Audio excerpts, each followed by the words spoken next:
Épître aux Romains, chapitre 2.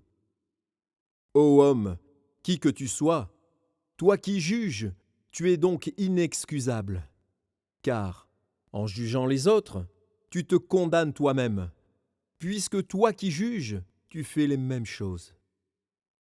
Nous savons, en effet, que le jugement de Dieu contre ceux qui commettent de telles choses est selon la vérité. Et penses-tu, ô homme, qui juge ceux qui commettent de telles choses, et qui les fait, que tu échapperas au jugement de Dieu?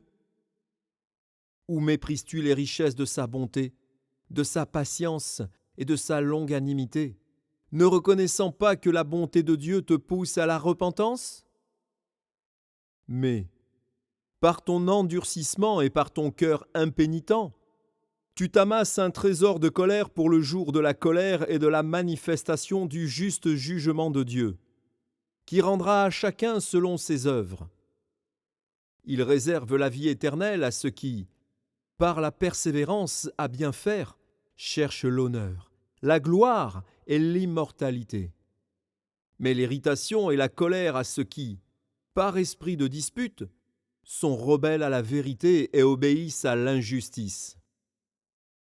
Tribulation et angoisse sur toute âme d'homme qui fait le mal, sur le juif premièrement, puis sur le grec. Gloire, honneur et paix pour quiconque fait le bien, pour le juif premièrement, puis pour le grec. Car devant Dieu il n'y a point de favoritisme. Tous ceux qui ont péché sans la loi périront aussi sans la loi. Et tous ceux qui ont péché avec la loi seront jugés par la loi. Ce ne sont pas, en effet, ceux qui écoutent la loi qui sont justes devant Dieu, mais ce sont ceux qui la mettent en pratique qui seront justifiés. Quand les païens, qui n'ont point la loi, font naturellement ce que prescrit la loi, ils sont, eux qui n'ont point la loi, une loi pour eux-mêmes. Ils montrent que l'œuvre de la loi est écrite dans leur cœur. Leur conscience en rend témoignage, et leurs pensées s'accusant ou se défendant tour à tour. C'est ce qui paraîtra au jour où, selon mon évangile, Dieu jugera par Jésus-Christ les actions secrètes des hommes.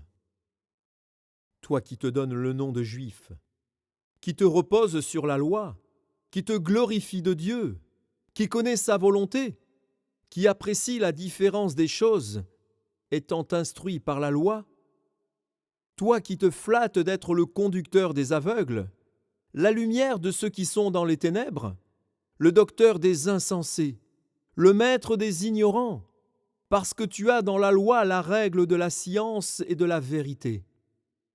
Toi donc, qui enseignes les autres, tu ne t'enseignes pas toi-même.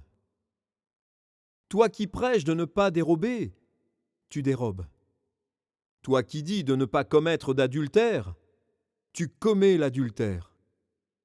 Toi qui as en abomination les idoles, tu commets des sacrilèges. Toi qui te fais une gloire de la loi, tu déshonores Dieu par la transgression de la loi. Car le nom de Dieu est blasphémé parmi les païens à cause de vous, comme cela est écrit. La circoncision est utile, si tu mets en pratique la loi. Mais si tu transgresses la loi, ta circoncision devient incirconcision. Si donc l'incirconcision observe les ordonnances de la loi, son incirconcision ne sera-t-elle pas tenue pour circoncision? L'incirconcision de nature, qui accomplit la loi, ne te condamnera-t-il pas, toi qui la transgresses, tout en ayant la lettre de la loi et la circoncision?